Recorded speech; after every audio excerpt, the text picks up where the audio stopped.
Gym Barrett Los Angeles का एक literature professor है जो जुए की लत से खुद को हार रहा है। एक ऐसा शख्स जिसके पास सब कुछ होता है, घर होता है, गाड़ी होती है, बैंक बैलेंस होता है, पर उसके बावजूद वो सब कुछ दांव पे लगा देता है, ये जानते हुए भी कि वो सब कुछ हार रहा है। कहानी की शुरुआत जिम बैरेट से होती है, जो अस्पताल में अपने दादाजी को मिलने के लिए जाता है, जो कि अपनी आखिरी सांसें ले रहे हैं। उसके दादाजी उससे कहते हैं कि मुझे बचाने के लिए क्या करोगे? मुझसे झूठ बोलने की सोचना भी मत, तुम जानते हो कि मैं मरने वाला हूँ। वो कहता है कि मुझे बुरा लग रहा है। उसके दादाजी कहते हैं कि अगर मैं तुम्हें अपनी जायदाद में से एक फूटी कौड़ी ना दूं तो तुम कैसे जियोगे? क्या तुम इस ताकत को संभाल पाओगे? तो वो कहते हैं कि तुम अपने आखिरी पलों में बिल्कुल भी टेंशन ना लो। और ऐसा कहकर वो उन्हें एक आखिरी सलाम देता है। जिम बैरेट अपने दादाजी को आखिरी श्रद्धांजलि देने के बाद सीधे मिस्टर ली के कसीनो में जाता है। मिस्टर ली उस कसीनो के मालिक होते हैं और उनका काफ़ी ज़्यादा रुतबा होता है। और जिम बैरेट ने पहले से ही मिस्टर ली के 2,40,000 रुपये उधार ले रखे हैं। जिम बैरेट के पास 10,000 रुपये का कैश होता है, जिसे काउंटर पर जाकर वो चिप खरीद लेता है और जाकर के सामने वाली टेबल पे बैठ जाता है और अपने 10,000 रुपये की चिप की दाव पे लगाता है। उसकी किस्मत अच्छी होती है, इसलिए वो उन 10,000 रुपये को जीत जाता है और 20,000 रुपये आते हैं उस पर। उसके बाद वो उस 20,000 का भी दाव लगाता है और फिर 40,000 जीत जाता है, क्योंकि जिम बैरेट एक ऐसा शख्स है, वो जब तक खेलता रहता है जब तक कि उसके पास एक फूटी कौड़ी ना बचे। और जीतते जीतते वो एक बार में फिर सब कुछ हार जाता है। यहाँ पर जिम बैरेट की मुलाकात नेविले से होती है। नेविले जिम बैरेट से कहता है कि उम्मीद करता हूँ दोस्त तुमने अपने घर का रेंट पे कर दिया होगा। जिम बैरेट उससे कहता है कि मैं रेंट पे नहीं करता। यहाँ मैं आपको बता देता हूँ कि नेविले इस शहर का एक काफ़ी खास शख्स होता है, जिसे खतरा उठाने में काफ़ी मज़ा आता है और वो काफ़ी कोरियंस को मार भी चुका है। यहाँ पर नेविले कहता है जिम बैरेट से कि दोस्त क्या तुम्हें मुझसे कोई प्रॉब्लम है? तो जिम बैरेट कहता है कि हाँ, मुझे तुम्हारी ये कैप बिल्कुल भी पसंद नहीं आई। तुम चाहते थे कि मैं कोई प्रॉब्लम बताऊं, मैंने इसलिए प्रॉब्लम क्रिएट कर दी। नेविले मुस्कुराकर इस बात को नज़रअंदाज कर देता है। नेविले को पता होता है कि जिम बैरेट एक जुआरी है और वह जानबूझ करके उसको उकसा रहा होता है। जिम बैरेट कहता है कि मेरे पास आखिरी $500 है, क्या तुम इसकी एक बाजी खेलना चाहोगे? नेविले उसके $500 के आगे अपने 10,000 की बाजी लगाता है। नेविले के पास एक बड़ा कार्ड आ जाता है किंग का, क्योंकि जिम बैरेट को पता होता है कि वह जीत चुका है, इसलिए वह उसका मजाक उड़ाने के लिए कहता है कि बिल्कुल तुम जैसा दिखता है। वह उसे उसकी जीत की मुबारकबाद देकर के सीधे मिस्टर ली के पास जाता है। मिस्टर ली कहते हैं कि तुम आज जब सुबह आए थे तो तुम्हारे पास 10,000 रुपये थे, पर तुमने उसे मुझे देने की बजाय वहाँ जुए में लगा दिए। जिम बैरेट कहता है कि यही तो एक खास जुआरी की पहचान होती है। मिस्टर ली जिम बैरेट को 7 दिन का समय देते हैं उसके 2,40,000 रुपये लौटाने के लिए, लेकिन जिम बैरेट अभी जुआ खेल के संतुष्ट नहीं था। जिम बैरेट सीधे नेविले के पास जाता है, उससे 50,000 का लोन मांगता है। क्योंकि नेविले को रिस्क लेना पसंद होता है, इसलिए वह उसे 20% ब्याज पर देने का ऑफर देता है, जिसे जिम बैरेट मंजूर कर लेता है और उसे 50,000 रुपये मिल जाते हैं। जिम बैरेट उन 50,000 में से 40,000 रुपये की चिप खरीदता है और उसे एक टेबल पर ले जाकर बैठ जाता है, जहाँ पर वो लेडी दाव लगा रही होती है। वहाँ पर वो पूरे 40,000 रुपये का दाव खेलता है और जीत जाता है। उसके बाद वो उन पूरे 80,000 रुपये का दाव लगाता है, तो वो लेडी घबरा जाती है। जिम बैरेट उसे समझाता है कि तुम डरो मत, इस गेम में कोई लिमिट नहीं होती है। तो वह लेडी उसे समझाती है कि ये तुम्हारे भले के लिए है, और जिम बैरेट हंसने लगता है और कहता है कि ये भला बुरा मैं अपने आप सोच सकता हूँ और यहाँ पर कोई भी अपने भले के लिए नहीं आता है। क्योंकि जिम बैरेट अब 1,60,000 रुपये जीत चुका होता है, इसलिए वो उनको 1,60,000 रुपये की चिप को रॉलेट पर ब्लैक कलर पर लगा देता है। रॉलेट में ब्लैक की जगह रेड आता है और वो उन पूरे 1,60,000 रुपये को भी हार जाता है। यहाँ से शुरुआत होती है जिम बैरेट के अगले 7 दिन की, जो उसे मिस्टर ली ने दी थी। क्योंकि जिम बैरेट एक लिटरेचर प्रोफेसर होता है, इसलिए नेक्स्ट डे उसे क्लास में दिखाया जाता है, जहाँ पर वो अपने स्टूडेंट्स को शेक्सपियर के एक चैप्टर पर लेक्चर दे रहा होता है। अब अपनी थ्योरी समझाने के लिए डेक्स्टर को खड़ा करता है और कहता है Dexter 2nd rank tennis player है, सिर्फ यहाँ इस कॉलेज का ही नहीं बल्कि ऑल ओवर वर्ल्ड का। तो वो उससे पूछता है कि तुम्हारी फैमिली में कोई टेनिस प्लेयर है या फिर तुम बचपन से खेलते आ रहे हो? डेक्स्टर कहता है कि मैंने 5 साल पहले हाई स्कूल से खेलना शुरू किया था। जिम बैरेट डेक्स्टर से पूछते हैं कि तुम किसके लिए खेलते हो, दौलत के लिए या शोहरत के लिए? डेक्स्टर कहता है कि मैं दोनों के लिए खेलता हूँ। जिम बैरेट कहता है कि हमें वही काम करना चाहिए जिसके लिए हमारे अंदर टैलेंट है, बल्कि वो काम नहीं जिसके लिए हमें अंदर टैलेंट नहीं है। जिम बैरेट कहते हैं कि यहाँ पर किसी की भी राइटिंग अच्छी नहीं है, यहाँ तक कि मेरी भी राइटिंग अच्छी नहीं है सिवाय एक शख्स के। और यहाँ पर कोई भी ऐसा नहीं है जो राइटर बनने लायक हो सिवाय उसे एक शख्स के जिसके अंदर काबिलियत है। जिम बैरेट यहाँ पर एक स्टूडेंट को खड़ा करते हैं, कहते हैं क्या वो तुम हो सकते हो? तो वो कहता है कि नहीं, तुम नहीं हो सकते, क्योंकि तुम बहुत ज़्यादा बोलते हो और जब बोलते हो तो बिल्कुल रेडियो की तरह चालू हो जाते हो। एक राइटर की असली पहचान होती है कि वो बहुत ज़्यादा शांत होता है और अपनी राइटिंग में हमेशा डूबा रहता है। इस पूरी क्लास में सिर्फ एक ही स्टूडेंट है जिसके पास काबिलियत है एक अच्छा राइटर बनने की। जिम बैरेट यहाँ पर अपनी एक स्टूडेंट एमी फिलिप्स की तरफ इशारा करते हुए कहता है कि सिर्फ वही एक शख्स है जो हमेशा शांत रहती है और हमेशा अपनी राइटिंग में डूबी रहती है। तुम सब सिर्फ अपने ख्वाबों में राइटर बन सकते हो, बट वो हकीकत में बन सकती है। वो एमी फिलिप्स की तरफ इशारा करते हुए कहता है कि ऐसा क्यों है मिस फिलिप्स, तुम इतनी अच्छी राइटर कैसे हो सकती हो? क्या तुम्हारे फैमिली में कोई राइटर है या फिर कोई लिटरेचर? तो एमी फिलिप्स उसको मना करती है। जिम बैरेट उससे पूछता है कि तुमने किस उम्र से पढ़ना शुरू किया था? तो यहाँ पर एमी फिलिप्स बताती है कि उसने 2 साल की उम्र से पढ़ना शुरू किया था। जिम बैरेट कहता है कि आज के बाद जब भी तुम मेरी क्लास अटेंड करने आओ तो सबसे आगे वाली रो में बैठना, क्योंकि वही तुम्हारी असली जगह है, वरना आना ही मत। इसके बाद सीधे वो अपनी माँ से मिलने के लिए टेनिस कोर्ट में जाता है, जहाँ पर वह डेक्स्टर के साथ टेनिस प्रैक्टिस कर रही होती है। डेक्स्टर उसका स्टूडेंट होता है जो वर्ल्ड का 2nd बेस्ट टेनिस प्लेयर होता है। उसकी माँ उससे पूछती है कि तुम्हें आखिर पैसे क्यों चाहिए? अगर तुम अपनी आदतों को सुधारना चाहते हो तो उसमें मैं तुम्हारी हेल्प कर सकती हूँ। जिम बैरेट कहता है कि मेरी आदतों के अलावा मेरे पास और कुछ भी नहीं है। वो कहती है ऐसा कुछ भी नहीं है, अगर तुम खुद की क्रिएट की हुई मुसीबतों से अगर दूर रहना सीख लो तो मैं तुम्हें पैसे दे सकती हूँ, वरना नहीं। यहाँ पर उन दोनों की थोड़ी सी झड़प हो जाती है और उसके बाद वो बिना पैसे लिए ही चला जाता है।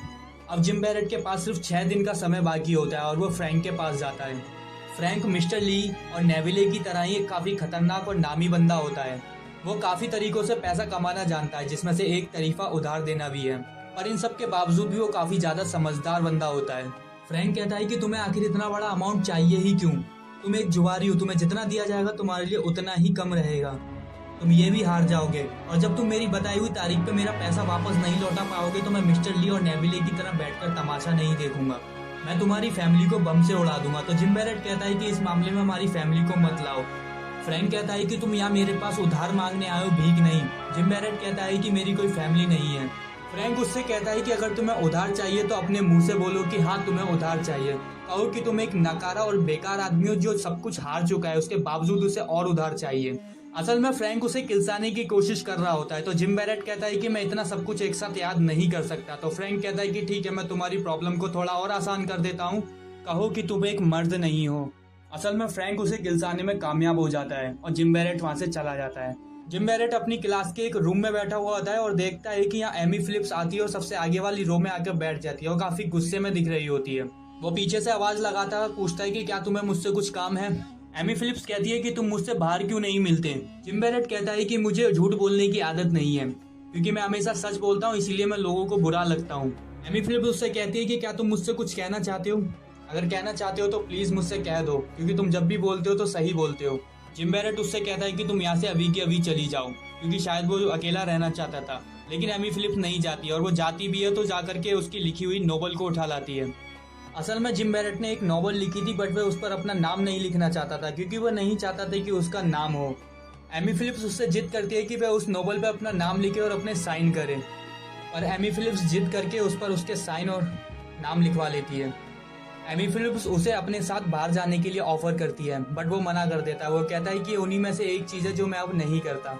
जिम बैरेट के पास अब सिर्फ 5 दिन बचे हुए हैं और यहाँ पर उसको नेविले का कॉल आता है। तो वो कॉल अटेंड करके कहता है कि मैं एक भिखारी बोल रहा हूँ और बताओ तुम्हें क्या चाहिए मुझसे। तो नेविले कहता है कि मैं तुम्हारी बुक पढ़ रहा हूँ और ये सच में काफ़ी काबिल तारीफ है। बैरेट कहता है तो ठीक है, तुम उसे मुझसे खरीद लो, उस पर एक फिल्म डायरेक्ट करो, शायद वो तुम्हारा पैसा चुका सके। तो नेविले कहता है कि इतनी काबिल तारीफ नहीं रहेगी। नेविले कहता है कि तुम फ्रैंक के पास उधार मांगने गए थे और उसने तुम्हें उधार दिया नहीं।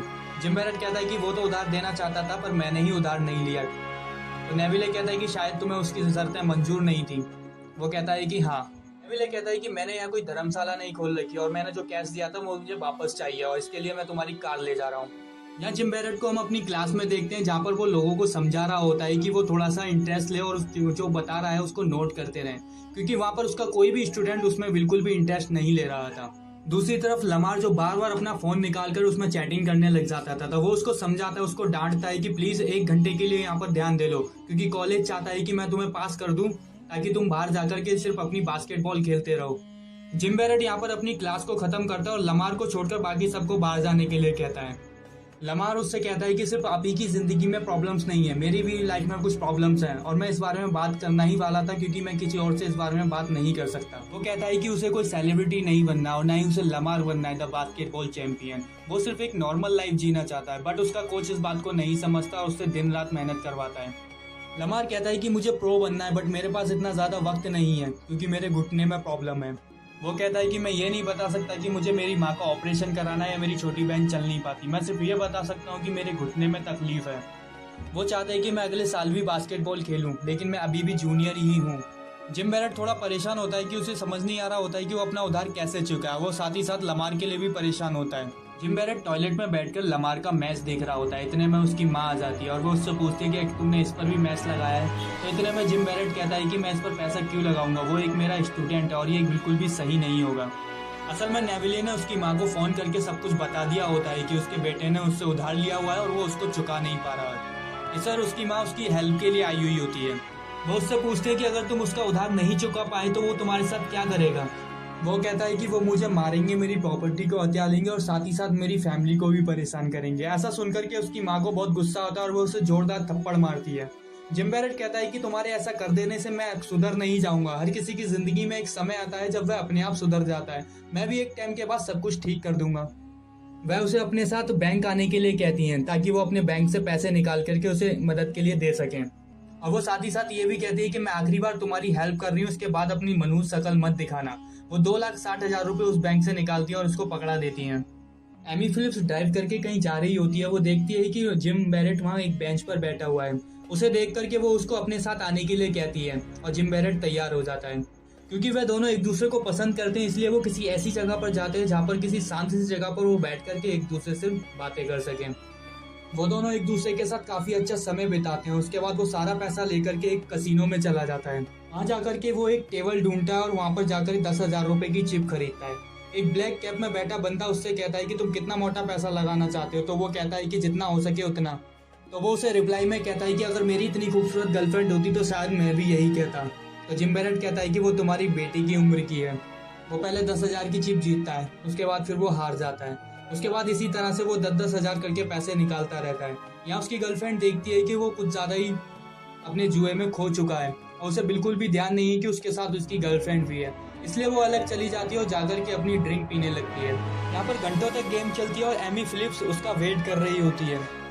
जिम बैरेट धीरे धीरे करके सारे पैसे हार रहा होता है हमेशा की तरह, और वो तब तक खेलता है कि जब तक कि उसके पास सब कुछ हार ना जाए।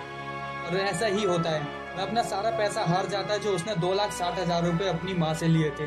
वो दोनों घर लौटते हैं और एमी फिलिप्स उससे पूछती है कि तुम सब कुछ हार गए। तो वो कहता है कि हाँ। वो कहता है कि मेरा एक स्टूडेंट है जो कहता है कि मुझे हर चीज़ में जीत दिखाई देती है या फिर उसके बाद मौत, और मैं भी कुछ ऐसा ही हूँ, मुझे हर चीज़ में जीत दिखाई देती है और अगर कोई हार जाता है तो इसमें इतना ज़्यादा परेशान क्या होना। और एमी फिलिप्स उसे किस कर लेती है। अब जिम बैरेट के पास सिर्फ 3 दिन का समय होता है। वो एक रास्ते से जा रहा होता है कि देखता है कि सामने से नेविले की गाड़ी आ रही होती है। वो तुरंत ही एक गली में घुस जाता है, पर वो कितना दूर जाता। वो अपनी कार से उसके पास आता है और उसके पास आकर के कहता है कि तुम्हारी डेडलाइन खत्म हो चुकी है। तो जिम बैरेट नेविले से कहता है कि मैंने तुम्हारी डेडलाइन याद रखना जरूरी नहीं समझा। इस बात पर नेविले किलस जाता है और वो उससे कहता है कि क्या सौदा करते हैं लमार को लेकर। तो जिम बैरेट कहता है कि इन सब का लमार से कोई लेना देना नहीं है। तो वो कहता है कि लमार का भी लेना देना है और तुम मुझे उसका नंबर दोगे। तो वो उसको नंबर दे देता है। जिम बैरेट ने लमार का गलत नंबर उसे दिया होता है और इस बात के लिए नेविले उसे मैसेज भी करता है कि तुमने सही नहीं किया मुझे गलत नंबर पकड़ा कर। जिम बैरेट बहुत ज़्यादा परेशान हो रहा होता है क्योंकि उसे पता नहीं होता, समझ नहीं आ रहा होता है कि उसे क्या करना चाहिए। वो जब सुबह उठता है तो सामने मिस्टर ली को पाता है। मिस्टर ली उससे पूछते हैं कि तुम उसका उधार कैसे चुकाओगे। तो जिम बैरेट कहता है कि मैं नहीं जानता, मैं इसमें फंस चुका हूँ और अगर तुम चाहते हो कि मैं इससे बाहर निकलूँ और लोगों का उधार चुका सकूँ तो मुझे और उधार दो। उन्हें कुछ भी समझ नहीं आ रहा होता है कि वो उसके साथ क्या करे। वो उसे थोड़ा मारते पीटते हैं, टॉर्चर करते हैं, उसके बाद वहाँ से चले जाते हैं। वो एक दुकान पर आता है और उससे कहता है कि मैं ये घड़ी बेचना चाहता हूँ। ये घड़ी बिल्कुल नई है क्योंकि तुम्हारी गुडविल भी अच्छी है, इसलिए किसी को शक भी नहीं होगा, इसलिए तुम इस घड़ी को ले लो। वह दुकानदार से कहता है कि पहले मेरी एक बात सुन लो, क्योंकि मैं जो एक बार रेट बताऊंगा तो उसमें हाँ या ना में जवाब देना। मैं यहाँ कहता है कि चलो ठीक है, लेकिन अपना दाम तो बताओ। तो वो कहता है कि घड़ी 6,000 रुपये की, मैं तुमसे 3,500 रुपये मांग रहा हूँ, हाँ या ना में जवाब दो। दुकानदार थोड़ी देर सोचता है और फिर उससे कहता है कि मैं इसके 1,000 रुपये दे दूंगा। जिम बैरेट समझ जाता है कि उसे समझाने का कोई भी फायदा नहीं है, वो उसको वो दाम नहीं देने वाला, इसलिए वो वहाँ से चुपचाप चला जाता है। वो दुकान से बाहर आ जाता है। उसके पीछे पीछे दुकानदार भी आता है, उससे कहता है कि मैं इसके 2,000 रुपये दे दूंगा और इससे ज़्यादा कोई भी दुकानदार तुम्हें नहीं देगा। तो इस बात पर वो मुड़कर आता है और जिम बैरेट उससे कहता है कि मैंने तुमसे पहले ही कहा था कि मुझे कोई बहस नहीं चाहिए। वो वहां से चलने ही लगता है कि देखता है कि सामने से नेविले की गाड़ी आती है और उसे किडनैप करके अपने अड्डे पर लेके जाते हैं उसे। नेविले उसे एक कुर्सी से बांध देता है और उससे कहता है कि ये तुमने बिल्कुल भी सही नहीं किया और मुझे पता है ये तुमने जानबूझ करके नहीं दिया था, गलती से तुमने मुझे गलत नंबर पकड़ा दिया। तो जिम बैरेट कहता है कि मैंने गलती से नहीं जानबूझ करके तुम्हें गलत नंबर दिया था। तो इस बात पर नेविले कहता है कि अब मेरा आदमी तुम्हें एक असली चीज देगा और उसे एक जोरदार पंच मारते हैं। वो उससे कहता है कि अगर तुमने लमार को मैच फिक्सिंग के लिए नहीं बनाया है तो मैं तुम्हारी गर्लफ्रेंड को मार दूंगा, उसके बाद तुझे भी। नेविले चाहता है कि वो लमार को मना ले मैच फिक्सिंग के लिए, क्योंकि वो एक बास्केटबॉल चैंपियन है और नेविले उसको पैसे लगाकर जीतना चाहता है। जिम बैरेट अपना सामान इकट्ठा कर रहा होता है, इतने में वो देखता है कि उसकी गर्लफ्रेंड एमी फिलिप्स भी वहाँ पर आ जाती है और वो उससे पूछती है क्या तुम्हें उसने मारा। तो वो कहता है कि तुम्हें इससे कोई मतलब नहीं है और कि तुम मेरी गर्लफ्रेंड हो, मेरी बीवी नहीं। वो उससे कहता है कि वो उसे गुड बाय बोल दे, क्योंकि वो वहाँ से जाना चाहता है। वो उससे कहता है कि अगर मैं तुम्हारे दरवाजे पर वापस आ गया तो समझ लेना कि सब कुछ ठीक हो गया, अगर मैं नहीं आ पाया तो समझ लेना कि कुछ भी ठीक नहीं था और मैं मर गया। एमी बैरेट लमार के पास आता है। लमार अपनी प्रैक्टिस कर रहा होता है। वह वहाँ पर आकर के कहता है कि मैं जानता हूँ तुम्हारे घुटने में तकलीफ है और तुम्हें पैसे की भी ज़रूरत है।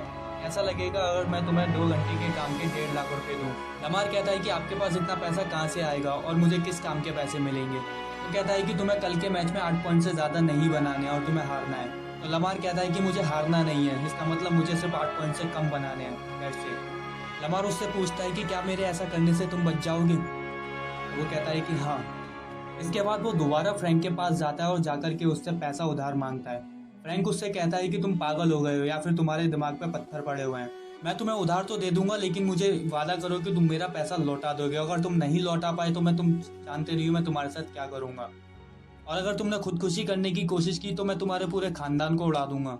फ्रैंक उसे काफी ज्यादा डराता है, धमकाता है और उससे पूछता है कि क्या तुम मेरी इतनी सारी शर्तों के बावजूद भी मेरा उधार लेना चाहते हो। तो वो कहता है कि हाँ मैं उधार लेना चाहता हूँ क्योंकि मुझे जरूरत है। उसके बाद फ्रैंक उसे अपनी गाड़ी की चाबी देता है और उससे कहता है इस गाड़ी में उसके 2,60,000 रुपए रखे हुए हैं, इसके साथ साथ वो अपनी गाड़ी भी दे रहा है, उसे ले जाए। और उसे समझाता भी है कि वो इन सब चीजों से बाहर निकल आए।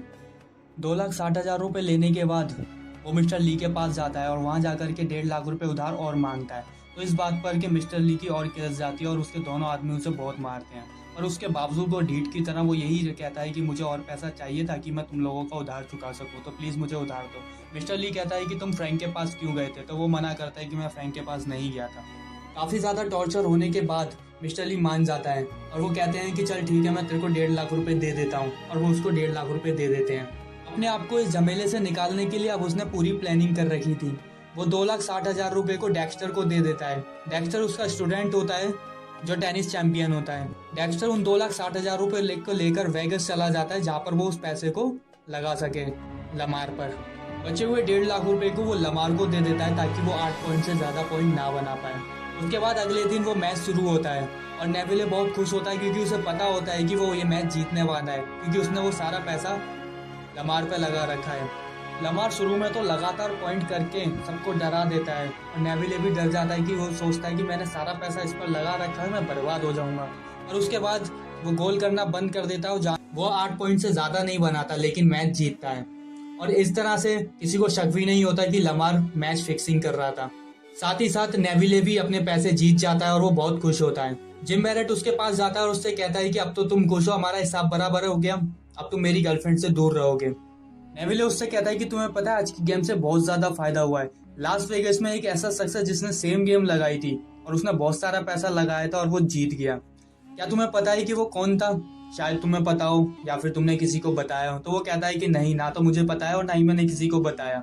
इसके बाद वो एक लिफाफा निकालता है जिसमें नेविले से लिए वो उधार पैसे होते हैं जो उसने उस क्लब में लिए थे। वो उसे सूद समेत वापस करता है। तो नेविले उस पर शक करता है, वो उससे पूछता है कि तुम्हारे पास इतना सारा पैसा कहाँ से आया। जिम बैरेट कहता है कि मैंने फ्रैंक से उधार मांगा था और अगर तुम्हें यकीन नहीं होता तो तुम खुद पूछ लो उससे। जिम बैरेट उसका उधार देने के बाद जा ही रहा होता है कि इतने में नेविले कहता है कि अगर इंसान चाहे तो खुद को बदल सकता है। एक्स्ट्रा जीते हुए पैसे के साथ लास वेगस से वापस आ जाता है। जिम बैरेट कहता है कि उस बैग को खोलो और अपने लिए 50,000 रुपए उसमें से निकाल दो। तो डेक्स्टर मना कर देता है, कहता है कोई बात नहीं, कुछ ही दिनों में मैं काफी अच्छा प्लेयर बन जाऊंगा, इसलिए मेरे को इस सब की जरूरत नहीं है। तो जिम बैरेट कहता है कि तुम्हारी मर्जी, और इसके बाद वो वहां से चला जाता है। जिम बैरेट फ्रैंक का उधार देने के लिए उसे एक खास क्लब बुलाता है फ्रैंक उसे मना करता है। वो कहता है कि वहाँ पर लोगों को लूटा जाता है, इसलिए मैं वहाँ उस जगह पर नहीं आऊंगा। फिर वो पूछता है क्या वो अब मिस्टर ली और मेरा दोनों का उधार लेकर के आया है। तो जिम बैरेट कहता है मिस्टर ली के लिए कुछ भी नहीं है, लेकिन तुम्हारा सारा पैसा लेकर आया हूँ। इसके बाद फ्रैंक कहता है चलो ठीक है, मैं आ रहा हूँ। वो उस खास क्लब के अंदर जाता है और मिस्टर ली से मिलता है। मिस्टर ली उससे कहते हैं कि चलो बाहर चल करके बात करते हैं। तो वो कहता है कि नहीं, मुझे फ्रैंक का भी पैसा लौटाना है और वो यहाँ पर आ रहा है। उसके बाद उस क्लब में एक मोटी पार्टी को चुन लेता है जिसके पास वो एक मोटा पैसा लगा सके, ताकि जीतने के बाद वो उसे पैसा लौट दे सके। जैसे ही फ्रैंक वहाँ पहुंच जाता है, वो उस मोटी पार्टी के पास पहुंचता है। उससे कहता है कि क्या मोटी बाजी यहीं लगाई जाती है। तो वो बिजनेसमैन कहता है कि हाँ। वो उसे बड़ी शक की निगाहों से देख रहा होता है, क्योंकि उसे उम्मीद नहीं होती कि वो इतना सारा पैसा उधर लगाने वाला है। जिम बैरेट बैग से सारा पैसा निकालता है, उसकी टेबल के आगे रख के कहता है कि इस सारा का सारा पैसा ब्लैक पर लगा दो। ये देख करके उस पूरे क्लब का अटेंशन उस पर आ जाता है और वो बिजनेसमैन उसको इजाजत दे देता है और डील डन करता है। जैसे ही रोलेट घुमाया जाता है, सबकी सांसें अटक जाती हैं, और खास तौर पर जिम बैरेट की, क्योंकि यही चांस होता है उस पे दोनों का पैसा उधार चुकाने का। जिम बैरेट की किस्मत अच्छी होती है और इस बार ब्लैक ही आता है और वो पैसा जीत जाता है और उसके सांस में सांस आती है। वो पीछे मुड़ता है और उस बिजनेसमैन से कहता है कि मैं गैम्बलर नहीं हूँ, ये पैसा मैंने फ्रैंक की तरफ से लगाया था। और ऐसा कहकर वो वहां से चला जाता है। असल में जिम बैरेट दिल से अपनी जिंदगी की एक नई शुरुआत करना चाहता था और वो इस झमेले से निकलना चाहता था, लेकिन इस बार उसकी किस्मत साथ देती है और वो पैसा जीतता है और सबका पैसा उधार चुका देता है। इतने में पीछे से फ्रैंक आता है और उससे कहता है कि क्या तुम्हारे पास कुछ पैसे पड़े हुए हैं। तो वो कहता है कि एक डेला भी नहीं है। तो वो उससे पूछता है कि अब तुम अपनी जिंदगी की शुरुआत कैसे करोगे। तो वो उससे कहता है कि मेरी गाड़ी में 50,000 रुपये तुम्हारे एक्स्ट्रा पड़े हुए थे, तो वो ले लो और अपनी जिंदगी की एक नई शुरुआत करो। वो कहता है कि मैं अपनी जिंदगी की शुरुआत अब अपने तरीके से करूंगा, और वो वहां से भागता हुआ चला जाता है। फ्रैंक बहुत खुश होता है, क्योंकि एक फ्रैंक बहुत अच्छा आदमी होता है, वो चाहता था कि वो सुधर जाए। अब वो भागता हुआ सीधे अपनी गर्लफ्रेंड के घर जा रहा होता है, क्योंकि उसने उससे वादा किया होता है कि अगर मैं तुम्हारे घर पे या अपने दरवाजे पर लौट आऊँ तो समझ लेना कि सब कुछ ठीक हो चुका है। और जैसे ही वो उसके घर पर पहुंच कर दरवाजा खटखटाता है तो उसकी गर्लफ्रेंड भी समझ जाती है। तो कहीं ना कहीं अब कहानी का अंत ये दिखाया गया है कि सब कुछ ठीक हो चुका है, फ्रैंक अब सुधर गया और वो अपनी लाइफ को एक नॉर्मल तरीके से जीना चाहता है।